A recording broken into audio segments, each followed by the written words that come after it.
এক রাজার হয়েছে চোখের সমস্যা। সে রাজা ডাক্তারের কাছে গেছে। ডক্টর পরীক্ষা নিরীক্ষা করে রাজাকে বলল, রাজা মশাই, আপনার প্রচন্ড পরিমাণে লাল রং দেখতে হবে। আপনি যদি বেশি বেশি লাল রঙের দিকে চেয়ে থাকেন তাহলে আপনার চোখের দৃষ্টিশক্তি আবার ধীরে ধীরে প্রখর হয়ে যাবে। ডক্টরের কথা শুনে রাজামশাই রাজ দরবারে এসে ঘোষণা দিল, এই রাজ্যের সবকিছু লাল রঙে রাঙিয়ে দেয়া হোক। রাজার ঘোষণা অনুযায়ী রাজমহল সহ এবং আসবাবপত্রের রং লাল করে ফেলা হলো। কিছুদিন পর সত্যি সত্যি রাজার চোখ ভালো হয়ে গেল। এ কারণে রাজা খুশি হয়ে ডাক্তারকে রাজমহলে আমন্ত্রণ জানালো। রাজমহলে ডাক্তার ঢুকে বলল, মাশাআল্লাহ, রাজমহলের সবকিছু এত লাল কেন?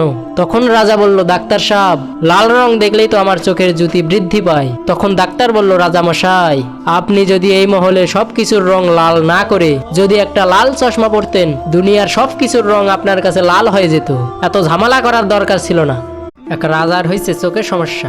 সে রাজা ডাক্তারের কাছে গেছে। ডক্টর পরীক্ষা নিরীক্ষা করে রাজাকে বলল, রাজা মশাই, আপনার প্রচন্ড পরিমাণে লাল রং দেখতে হবে। আপনি যদি বেশি বেশি লাল রঙের দিকে চেয়ে থাকেন তাহলে আপনার চোখের দৃষ্টিশক্তি আবার ধীরে ধীরে প্রখর হয়ে যাবে। ডক্টরের কথা শুনে রাজামশাই রাজ দরবারে এসে ঘোষণা দিল, এই রাজ্যের সবকিছু লাল রঙে রাঙিয়ে দেয়া হোক। রাজার ঘোষণা অনুযায়ী রাজমহল সহ এবং আসবাবপত্রের রং লাল করে ফেলা হলো। কিছুদিন পর সত্যি সত্যি রাজার চোখ ভালো হয়ে গেল। এ কারণে রাজা খুশি হয়ে ডাক্তারকে রাজমহলে আমন্ত্রণ জানালো। রাজমহলে ডাক্তার ঢুকে বলল, মাশাআল্লাহ, রাজমহলের সবকিছু এত লাল কেন? তখন রাজা বলল, ডাক্তার সাহেব, লাল রং দেখলেই তো আমার চোখের জ্যোতি বৃদ্ধি পায়। তখন ডাক্তার বলল, রাজা মশাই, আপনি যদি এই মহলে সবকিছুর রং লাল না করে যদি একটা লাল চশমা পরতেন, দুনিয়ার সবকিছুর রং আপনার কাছে লাল হয়ে যেত। এত ঝামেলা করার দরকার ছিল না।